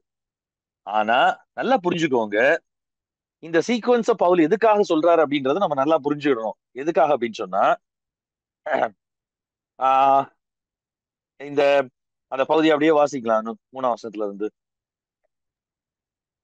எவ்விதத்தினாலும் ஒருவனும் உங்களை மோசம் போக்காதபடிக்கு எச்சரிக்கையா இருங்கள். ஏனெனில் ம், விசுவாச துரோகம் முந்தி நேரிட்டு கேட்டின் மகனாகிய பாவ மனுஷன் வெளிப்பட்டால் ஒழிய அந்த நாள் வராது. ம், அவன் எதிர்த்து நிற்கிறவனாயும் தேவன் எனப்படுவதுவோ ஆராதிக்கப்படுவதுவோ அவை எல்லாவற்றுக்கும் மேலாக தன்னை உயர்த்துகிறவனாயும் தேவனுடைய ஆலயத்தில் தேவன் போல் உட்கார்ந்து தன்னைத்தான் தேவன் என்று காண்பிக்கிறவனாய் இருப்பான். ம், நான் உங்களிடத்தில் இருந்தபோது இவைகளை சொன்னது உங்களுக்கு ஞாபகம் இல்லையா? அவன் தன் ம். காலத்தில் வெடிப்புண்படிக்கு இப்பொழுது அவனை தடை செய்கிறது இன்னதென்று அறியாதிருக்கிறீர்களே. ஓகே, போதும். அக்கிரம இப்போ இங்க வந்து ஒரு பவுலின் வந்து இங்க வெளிப்படையா ஆன்டி கிரைஸ்ட் அப்படின்னு சொல்லி இங்க சொல்லல. அது நம்ம நல்லா புரிஞ்சுக்கணும். இன்னைக்கு நம்ம இதை வந்து ஆன்டி கிரைஸ்ட் அப்படின்னு சொல்லி எடுத்துக்கிடுறோம். ஆனா பவுல் இங்க வந்து ஆன்டி கிரைஸ்ட் அப்படின்னு சொல்லி சொல்லல. ஆனா அவர் என்ன நேம் கொடுக்கிறாரு அப்படின்னு சொன்னா, மேன் ஆஃப் லாலெஸ்னஸ் அப்படின்னு சொல்லி நேம் கொடுக்கிறாரு. ஸோ இந்த மேன் ஆஃப் லாலெஸ்னஸ் என்ன செய்யணும்? வரணும். அப்படி அந்த மேன் ஆஃப் லாலெஸ்னஸ் அல்லது தமிழ்ல என்ன சொல்லியிருக்கு அப்படின்னு சொன்னா, கேட்டின் மகன் அப்படின்னு சொல்லி சொல்லியிருக்குது. அப்போ பவுல் என்ன சொல்றாரு அப்படின்னா, இந்த ஃபுல்ஃபில்மெண்ட் வர்றதுக்கு முன்னாடி, எந்த ஃபுல்ஃபில்மெண்ட்? இந்த டே ஆஃப் த லார்ட் ஏற்கனவே வந்துவிட்ட இந்த கர்த்தருடைய நாளினுடைய நிறைவு வருகிறதற்கு முன்பதாக ஒரு one more thing must happen அப்படின்றத சொல்றாரு. என்ன என்ன ஹேப்பன் நடக்கணும்? என்ன நடக்கணும்? கேட்டின் மகன் வெளிப்படணும். அடுத்தது வாசிங்க அப்படின்னு சொன்னா, இன்னொன்னு என்ன நடக்கணும், அந்த கேட்டின் மகன் என்ன பண்ணுவான் அப்படின்னு சொன்னா, ஆஹ் தன்னை தேவன் என்று காண்பிப்பான் அப்படின்னு சொல்லி சொல்றாரு. அவன் ஆலயத்துல உட்கார்ந்து தன்னை தேவன் என்று காண்பிப்பான். அவன் எதுக்கு மேல அவன் அப்போஸ் பண்றது மட்டும் இல்ல, தன்னை என்னது, தேவன் என்று சொல்லுகிற எல்லாவற்றுக்கும் மேலாக தன்னை உயர்த்தி தன்னை தேவன் என்று காண்பிப்பான் அப்படின்னு சொல்லி சொல்றாரு. ஸோ நம்ம இன்னைக்கு பொதுவா இன்னைக்குள்ள இறையியல்ல இல்லாட்ட எஸ்கட்டாலஜில நம்ம இதை ஆன்டி கிரைஸ்ட் அப்படின்னு சொல்லி நம்ம எடுத்துக்கிறோம். ஓகே, இப்போ அப்படி சொல்லிட்டு அதுக்கப்புறம் பவுல் என்ன சொல்றாரு அப்படின்னு சொன்னா, இவன் வராதபடிக்கு என்ன ஏதோ ஒண்ணு தடுத்திருக்கு அப்படின்னு சொல்லி சொல்றாரு. அதையும் அங்க பாக்குறோம். என்ன பாக்குறோம் அப்படின்னு சொன்னா, ஆஹ் அடுத்த 6ஆம் வசனத்துல சொல்லியிருக்குது இல்லையா? அது வாசிங்க பானு, 6ஆம் வசனத்தை வாசிங்க. அவன் தன் காலத்தில் வெளிப்படும்படிக்கு இப்பொழுது அவனை தடை செய்கிறது இன்னதென்று அறிந்திருக்கிறீர்களே. அக்கிரமத்தின் ரகசியம் இப்பொழுதே கிரியை செய்கிறது. ஆனாலும் தடை செய்கிறவன் நடுவிலிருந்து நீக்கப்படும் முன்னே அது வெளிப்படாது. ஓகே. ஆஹ் தடை செய்கிறவன், இதுல வந்து நிறைய குழப்பங்கள் இருக்கு, அதை நம்ம நல்லா புரிஞ்சுக்கணும். ஒரு வேர்ஷனையோ, ஒரு நான் மீன் பண்றது ஒரு இங்கிலீஷ் வேர்ஷன், இங்கிலீஷ்ல இருக்கிற ஒரு வேர்ஷன், ஒரு மொழிபெயர்ப்பையோ அல்லது ஆஹ் ஒரு லாங்குவேஜ்ல இருக்கிறதையோ நம்ம எடுத்து பார்க்கும்போது இதனுடைய ஃபுல் இது நமக்கு கிடைக்கிறது இல்லை. ஏன்னா கிரீக்ல வந்து இதுல யூஸ் பண்ணியிருக்கிற இந்த தடை செய்கிறது அப்படின்னு சொல்லக்கூடிய அந்த விஷயம் வந்து அதுல இட்டுன்ற மீனிங்கும் வருது, தீன்ற மீனிங்கும் வருது. நல்லா புரிஞ்சுக்கோங்க, இட்டுன்ற மீனிங்கும் வருது, தீன்ற மீனிங்கும் வருது. இதை இப்ப நான் விளக்குறதுக்கு நேரம் இல்லை. அது என்னன்னா கிரீக்ல வந்து இருக்கிற அந்த ப்ரொனவுன்ஸ்ல உள்ள இந்த கிராமட்டிக்கல் இதனால அப்படி வரும். ஓகே, பைபிள் ஸ்காலர் சொல்றது என்ன அப்படின்னு சொன்னா, அதுல இட்டுன்ற மீனிங்கும் வரும், தீன்றதும் மீனிங்கும் வரும். சில நேரம் அதை நமக்கு தமிழ்ல எப்படி கொடுத்துருக்கோம்னா தடை செய்கிறதுன்னு சில வேர்ஷன்ஸ்ல வந்து பட் த ஒன் அப்படின்னு வரும். சிலதுல வந்து ஆஹ் என்னது, what is holding him back, who இல்ல. இங்கிலீஷ்ல பாத்தீங்கன்னாலே அந்த டிஃபரன்ஸ் தெரியுது. மேபி நீங்க அதை உன்னிப்பா கவனிச்சீங்கன்னா தெரியும். And now you know what is holding him back. What இஸ்ன்னு வருது, ஹூ இஸ்ன்னு வரல. ஆனா அதுக்கப்புறம் என்ன வருது அப்படின்னா, but the one who now holds it. அதனால இந்த குழப்பம் வர்றதுனால இது நமக்கு தேவையில்லாத ஒரு விஷயம் தான். பட் இருந்தாலும் குழப்பம் வர்றதுனால இட்டுனால அது சர்ச்சுன்னு சொல்லறோம், அப்புறம் ஹீனால அது ஹோலி ஸ்பிரிட்னு சொல்லறோம். இப்படி நிறைய விளக்கங்களை அவங்களுக்கு தெரியறது மாதிரி சொல்லி இதை என்ன சொல்றாங்க, அப்போ அந்தி கிறிஸ்து இன்னும் வரல, அது காரணம் சர்ச் இந்த உலகத்துல இருக்குது. So, அதனால சர்ச் ரேப்சர் ஆகணும், இல்லாட்டா ஹோலி ஸ்பிரிட் இந்த உலகத்துல, ஏன்னா ஹீன் இருக்கிறதுனால அது சர்ச் கிடையாது, அது ஹோலி ஸ்பிரிட் தான். அதனால ஹோலி ஸ்பிரிட் என்னது சர்ச் ரேப்சர் ஆகும்போது ஹோலி ஸ்பிரிட் இந்த உலகத்துல எடுத்துக்கொள்ளப்படுவார். இப்படி எல்லாம் விளக்கங்களை சொல்றத நம்ம பாக்குறோம். ஆனா பவுல் எதையுமே இங்க சொல்லல. அந்த அந்த அந்த தடை செய்கிறவன் யார் அப்படின்றதையும் சொல்லல. அதே மாதிரி ஆஹ் அந்த தேவனை போல தன்னை உட்கார்ந்திருப்பனா காண்பிக்கிறவன் யார் அப்படின்றதையும் அங்க சொல்லல. நம்ம அவனை அந்தி கிறிஸ்து என்று சொல்லி இன்னைக்கு எடுத்து கொள்ளுகிறோம், அவ்வளவுதான்.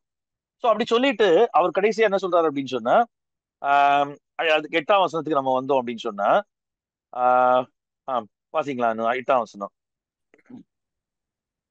நீக்கப்படும் பொழுது அந்த அக்கிரமக்காரன் வெளிப்படுவான். ஆஹ் அவனை கர்த்தர் தம்முடைய வாயின் சுவாசத்தினாலே அழித்து தம்முடைய வருகையின் பிரசன்னத்தினாலே நாசம் பண்ணுவார்.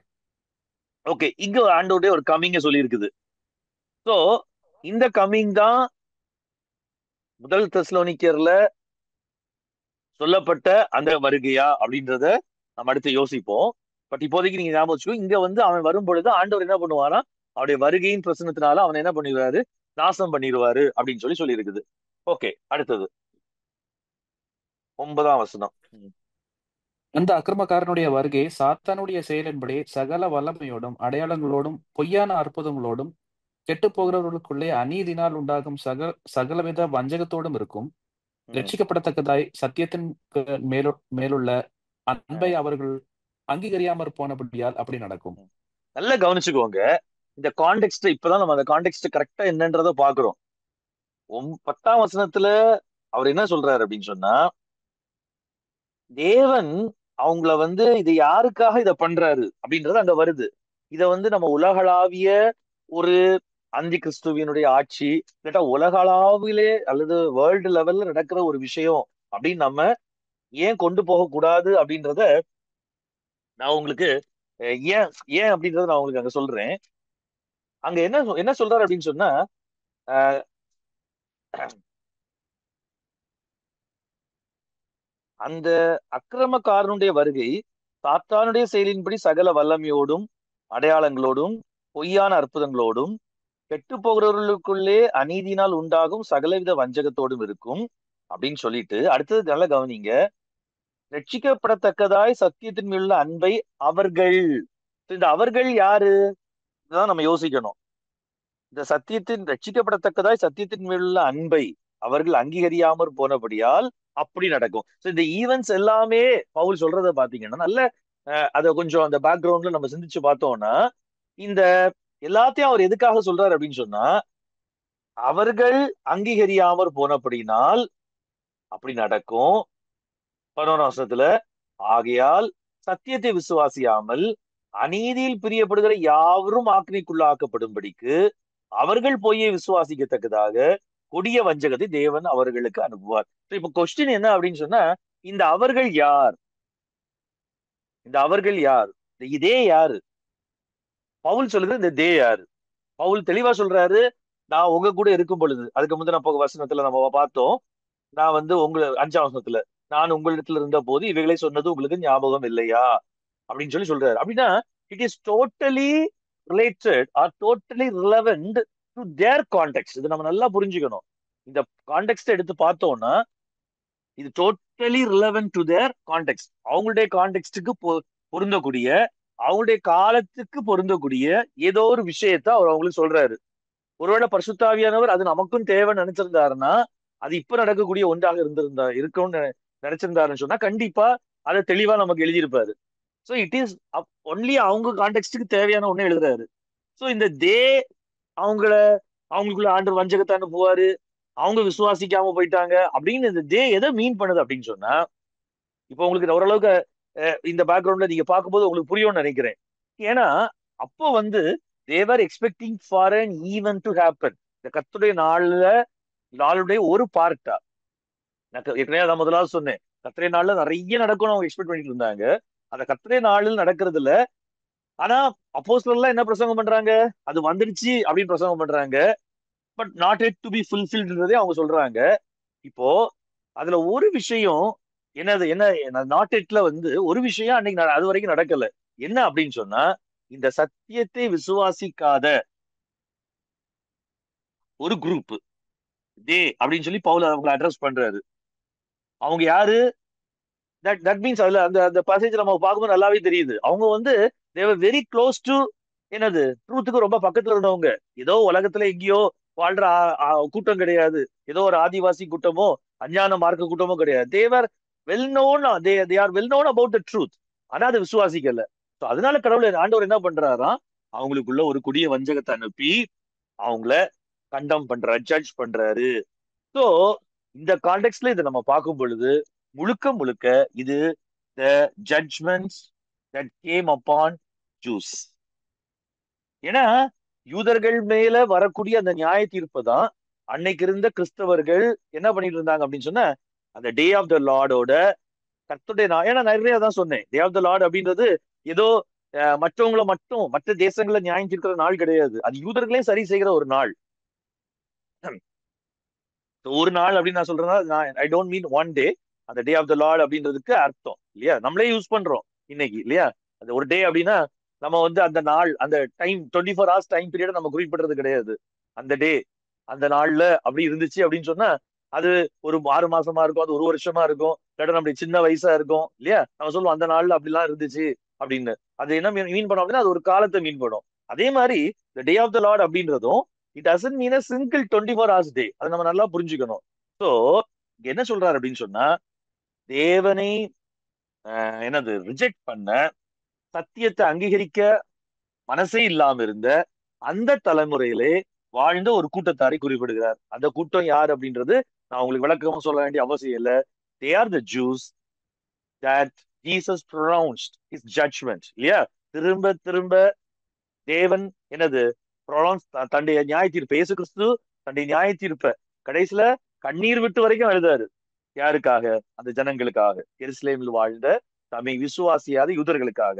அங்க கொண்டு போகும்போது கூட அவர் சொன்னாரு, நீங்க எனக்காக அழாதீங்க, உங்களுக்காக உங்களுடைய பிள்ளைகளுக்காகவும் அழுங்கள் அப்படின்னு சொல்லி சொல்றாரு. ஏன்னா அந்த டே ஆஃப் த லார்ட்ல நடக்கிற ஒரு முக்கியமான ஒரு ஈவெண்ட் என்ன அப்படின்னு சொன்னா, அவங்க மேல் வந்த அந்த ஆண்டவருடைய நியாய தீர்ப்பு. சரி, இதுல உள்ள அஹ், மொத்த கான்டெக்ட்ல இருந்து இதை நம்ம எடுத்துக்கலாம். ஸோ அப்படின்னா அடுத்து நமக்கு ஒரு கொஸ்டின் வரும் இல்லையா, அடுத்து ஒரு கேள்வி வரும். அப்படின்னா எப்படி இப்போ இதை நான் சொல்லும்போது உங்களுக்கு அடுத்த கொஸ்டின் என்ன வரும் அப்படின்னா, இந்த லாலஸ் ஒன் யாரு, இந்த கேட்டின் மகன் யாரு, அவங்கள தடை பண்ணி வச்சிருந்தவங்க யாரு இல்லையா.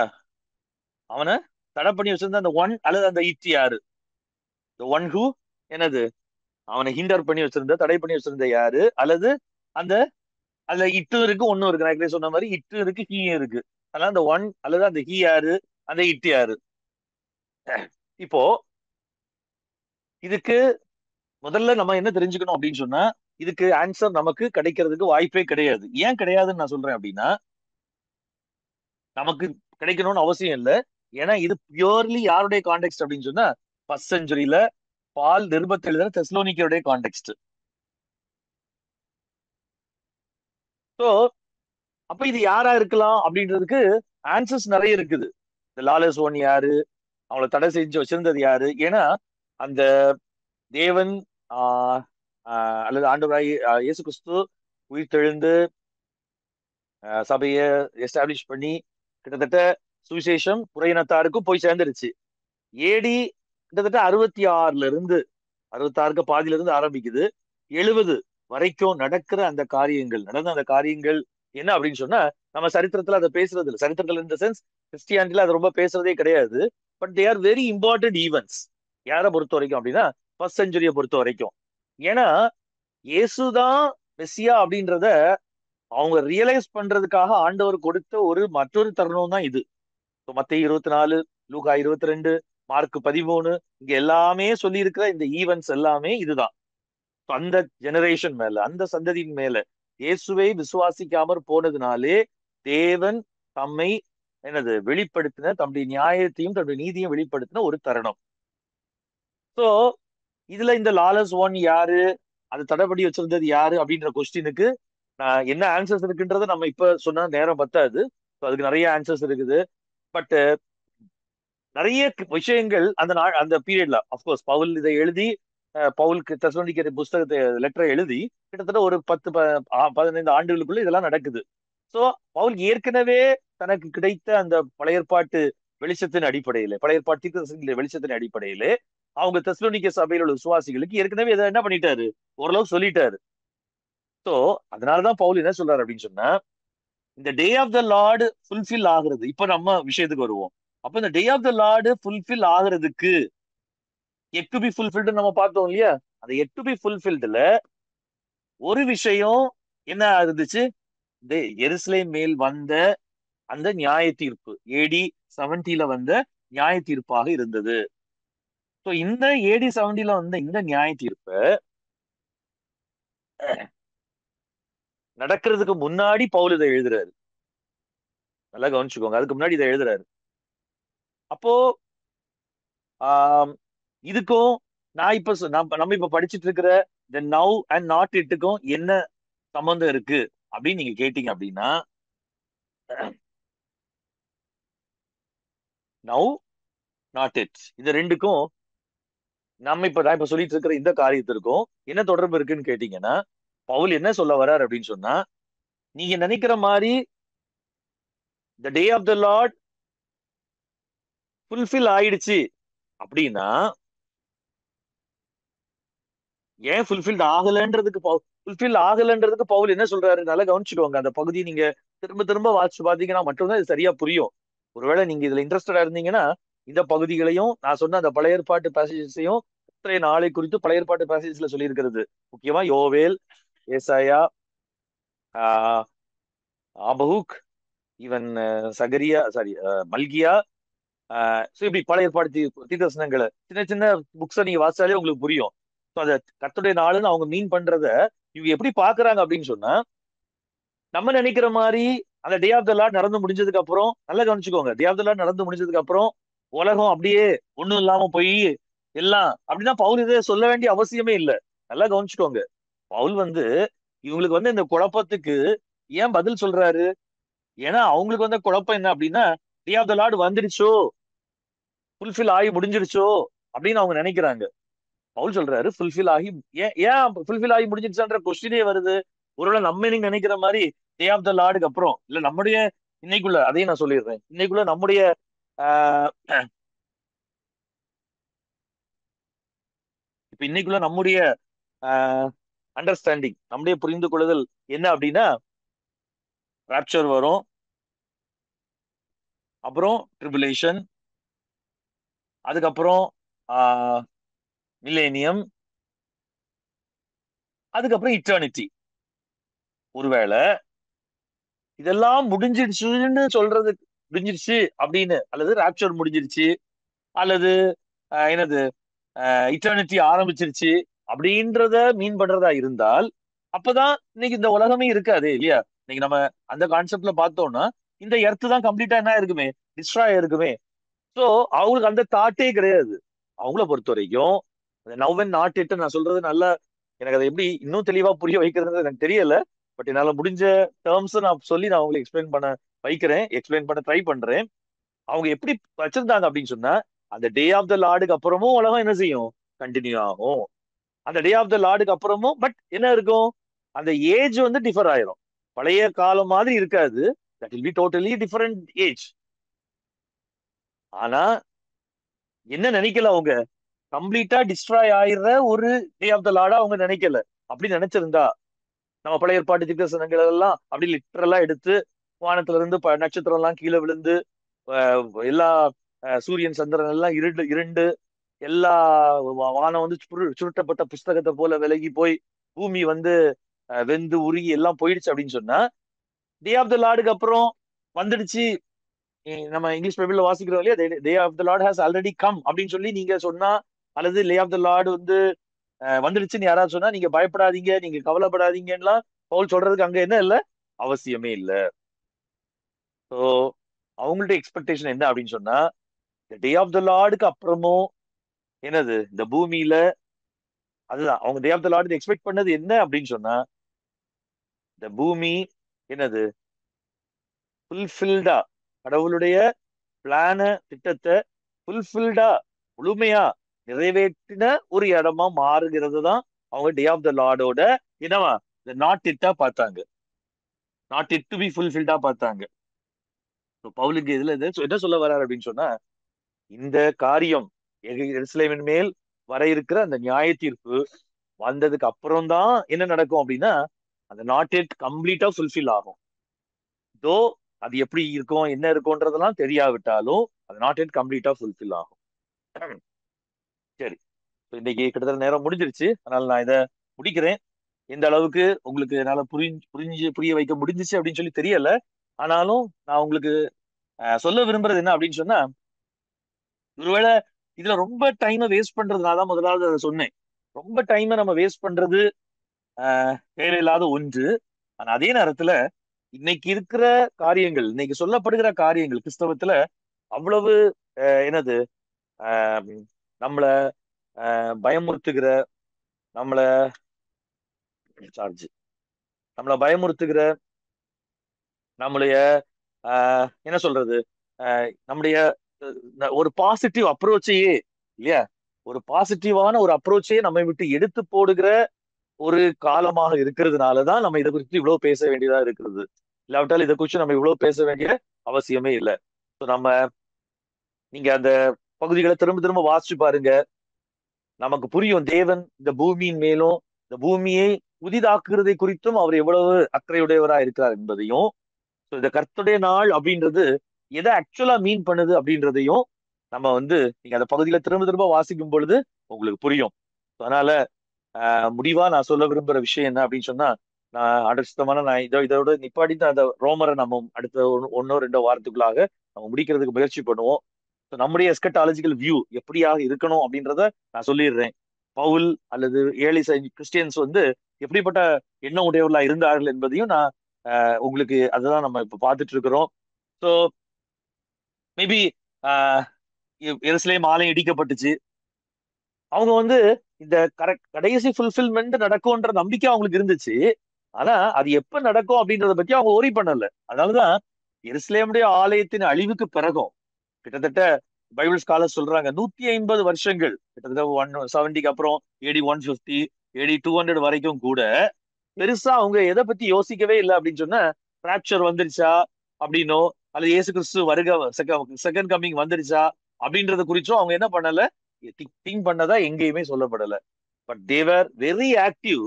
எவ்வளவு ஆக்டிவா இருந்தாங்க அப்படின்னு சொன்னா, ஏற்கனவே ஆண்டவர் வந்து விட்டார் வந்து விட்டார் அப்படின்னா, ஒரு பக்கம் இன்னும் வர இருக்கிறது அப்படின்றது ஒரு பக்கம் இருந்தாலும், நான் போன வாரம் சொன்னேன் இல்லையா, the Lord has come, Maranatha அப்படின்னு சொல்லி அவங்க ஒருத்தர் வாழ்த்துனாங்க, ஒருத்தர் கிரீட் பண்ணாங்க, மாரநாதா அப்படின்னு சொல்லிட்டு அவங்களுடைய ஆக்ஷன்லாம் எப்படி இருந்துச்சு, எப்படி இந்த உலகத்தை அன்பினால நிரப்புகிறது, எப்படி இந்த உலகத்தை ஜஸ்டிஸ்னால நிரப்புகிறது, எப்படி இந்த உலகத்துல நம்ம சால்ட்டா இருக்கிறது, எப்படி இந்த உலகத்துல லைட்டா இருக்கிறது, சோ தட் என்னது ரியலி ஃபுல்ஃபில் ஆகுற அந்த நாள் நடக்கும் பொழுது நம்ம அதுல பார்ட்டேக்கர்ஸா இருக்க முடியும்ன்றத பத்தி தான் அவங்க யோசிச்சாங்களே ஒழிய, இதுக்கு என்ன குரானாலஜி, இதுக்கு என்ன டைம் லைன், என்ன வரிசை அப்படின்றதெல்லாம் அவங்க யோசிக்கல. பவுல் அந்த இடத்துல வரிசையை சொல்றதுக்கான காரணம் என்ன அப்படின்னா, அந்த டிஸ்ட்ரக்ஷன் ஆஃப் ஜெருசலம் நடக்காததுனாலையும் மட்டும்தான் அவர் என்ன பண்றாரு, அந்த குரானாலஜியை நம்ம சொல்றாரு. அது நம்ம இன்னைக்கு எடுத்துட்டு அந்த குரானாலஜி பத்தி ரொம்ப பேசிட்டு இருக்கிறது அர்த்தமற்றது, அது நேரத்தை விரயமாக்கக்கூடியது. ஸோ அதனால இதோட நான் இன்னைக்கு முடிக்கிறேன்.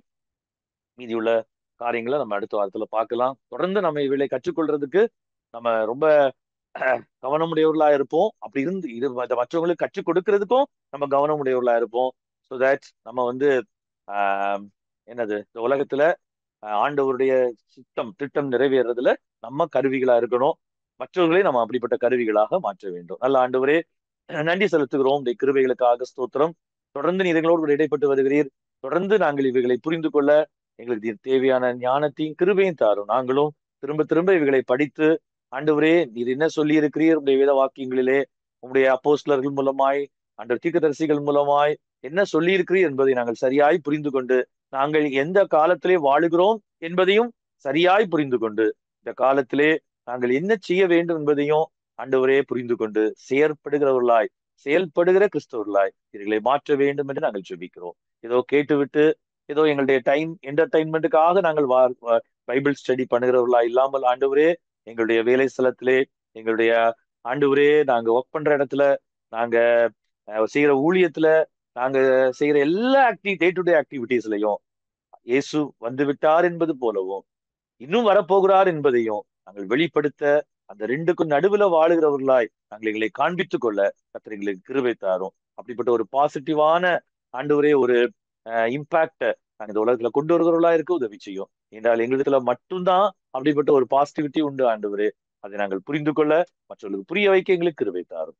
தாழ்த்துகிறோம். எங்கள் ஒவ்வொருவருக்கும் பயிற்சியில கலந்து கொண்ட ஒவ்வொருவரையும் ஆசீர்வதியும், அவருடைய குடும்பங்களை ஆசீர்வதியும். ஒவ்வொருவருக்கும் நம்முடைய கிருபை இருக்கட்டும். அநேகருக்கு போதிக்கத்தக்க உண்மையுள்ளவர்களாய் நீர் அவர்களை மாற்றும். இயேசுவின் நாமத்தில் ஜெபிக்கிறோம் நல்ல பிதாவே. ஆமென்.